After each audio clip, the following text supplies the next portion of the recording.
C'est pas possible, c'est vraiment pas possible.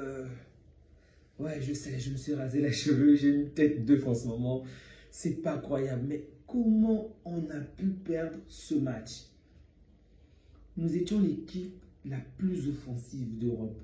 Nous étions l'équipe qui marquait le plus. Et aujourd'hui, on est l'une des équipes qui manque le plus, qui a du mal à concrétiser des actions. Vraiment, un match où vous écrasez l'adversaire pratiquement pendant la majeure partie du match en fait. Mais vous n'arrivez même pas à marquer les quelques occasions que l'adversaire profite à avoir. Et voilà que l'adversaire vous fait mal. Sincèrement, je suis épuisé. Oh. Depuis 2006, Simeone ne nous avait jamais battus à domicile. 2006, rendez-vous compte.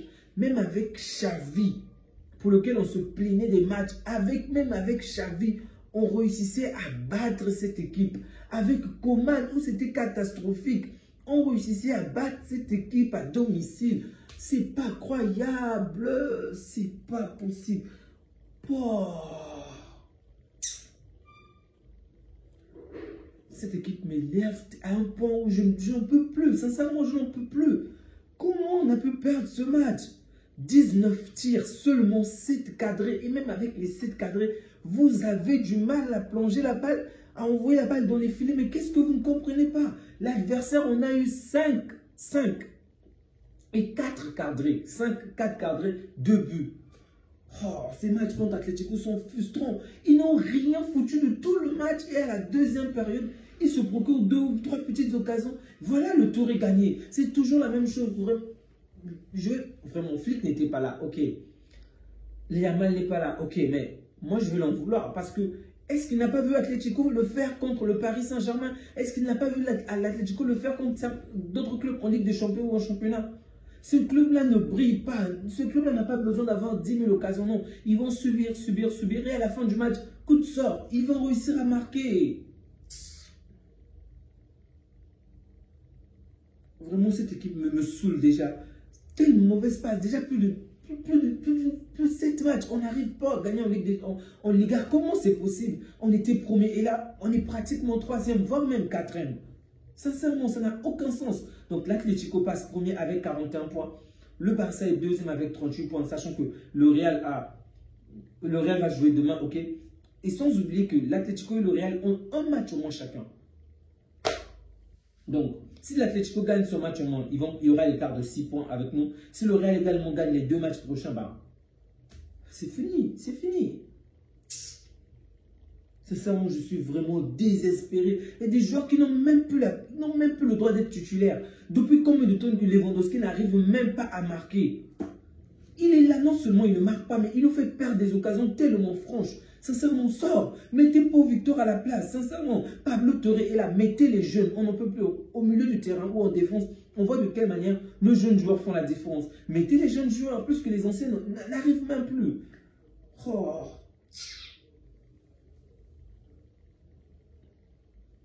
Bon sang. Là, vraiment, les amis, salut, j'espère que vous allez bien, parce que moi, ça ne va pas bien en tout cas.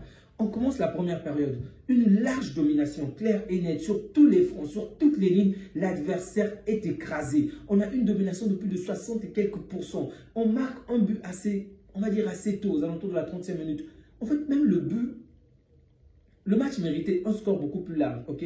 D'une manière assez impartiale, un score beaucoup plus large dès la première période. Donc, la domination est claire et nette. Un bon but de Pedri. Rien à dire. Dans toutes les lignes, on est bon. Lewandowski qui rate toujours des occasions. Depuis combien de temps on dit on veut te voir dans les derniers mètres. On veut te voir au fond. Le mec revient tellement loin. Il veut participer dans le jeu. Et au final, il ne fout rien. Quelquefois, il arrive à faire protéger la balle et autres. Mais c'est pas ça. On ne s'attend pas à ça de toi. Vous avez vu Sorloth. Il est venu. Il était le plus haut possible par rapport à son équipe. Il marque. Toute la première période, on l'a joué dans le camp de l'Atlético de Madrid. Rendez-vous compte. La première période entière, on était dans le camp adverse. Et on se commente la seconde période.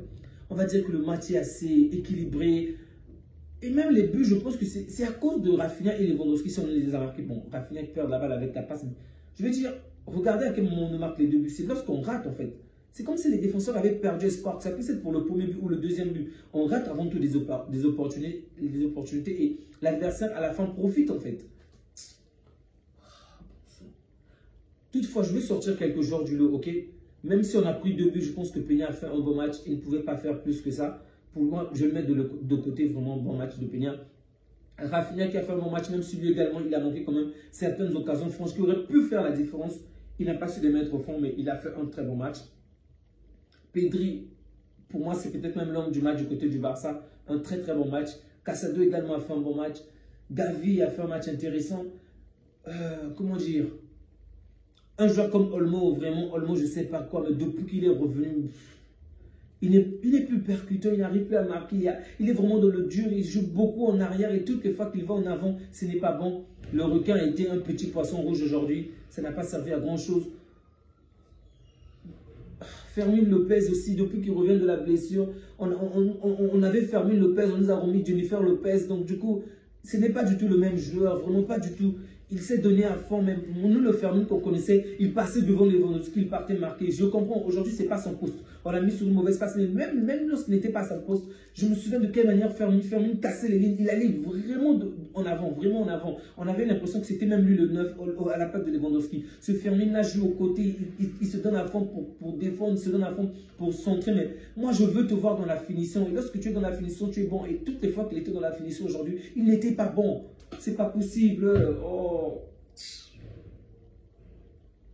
Vraiment, cette équipe ne donne pas du tout espoir lorsque Yamal n'est pas là. C'est clair, je le disais déjà, mes amis, que sans Yamal, on a au moins 60% des actions qu'on ne marquera pas. Vraiment.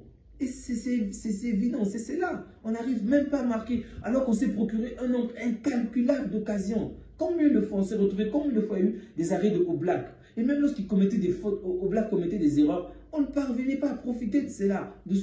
Comment l'adversaire ne va pas marquer? Le pire, c'est qu'on n'a pas vu un très bon Griezmann aujourd'hui. On n'a pas vu un bon Alvarez aujourd'hui. Je m'attendais à ce que, en fait, que si jamais on perdait ce match, que Alvarez et Griezmann devaient être à la baguette, devaient être à l'origine. Et ils n'ont pas été brillants aujourd'hui. Il m'énerve avec son système où il ne fout rien et au final il gagne. Ces braquages là, j'en peux plus. Oh.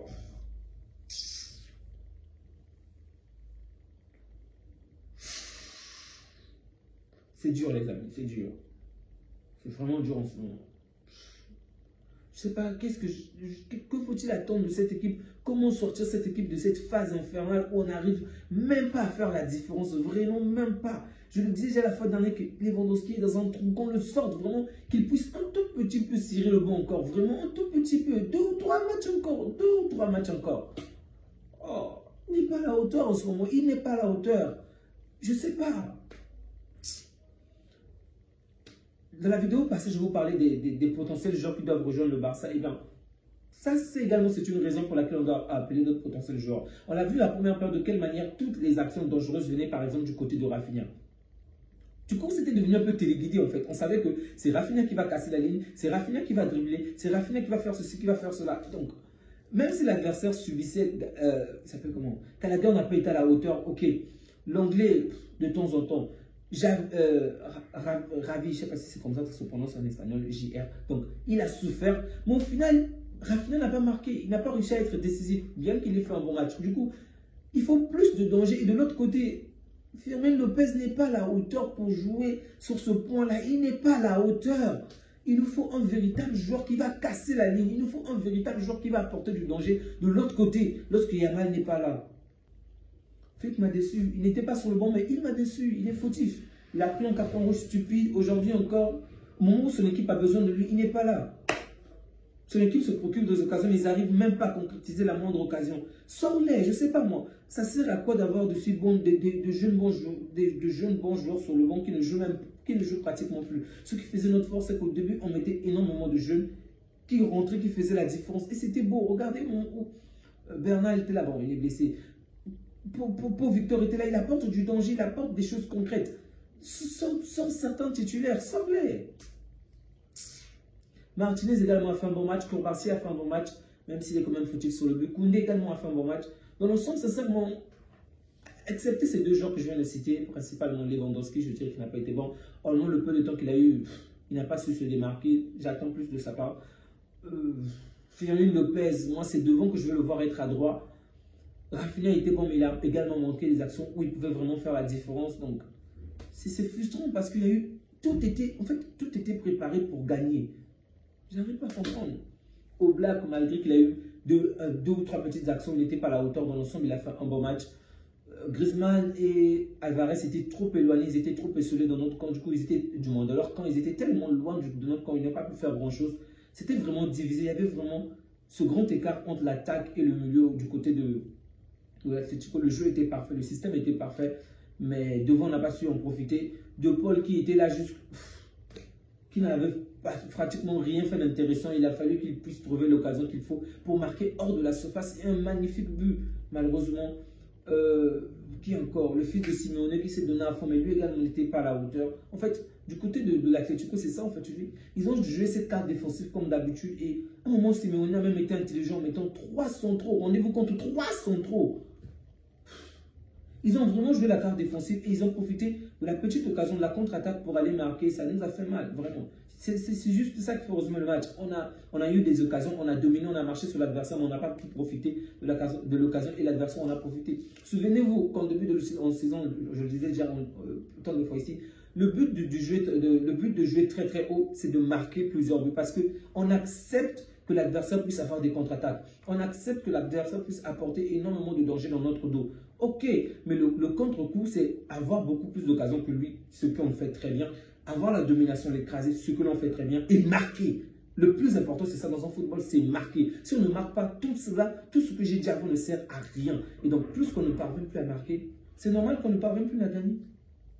Les amis, je vais m'arrêter là parce que j'ai le seum, vraiment le seum. Je ne sais pas s'il faut encore espérer pour ce championnat, mais bon. On va garder espoir, on va attendre jusqu'à la fin. On croise les doigts en espérant que les choses vont changer. Mais sinon là, l'équipe de Flick, je répète, en Liga, me déçoit vraiment un point où j'en peux plus. Prenez bien soin de vous les amis ainsi que de vôtres et que Dieu vous garde. Ciao.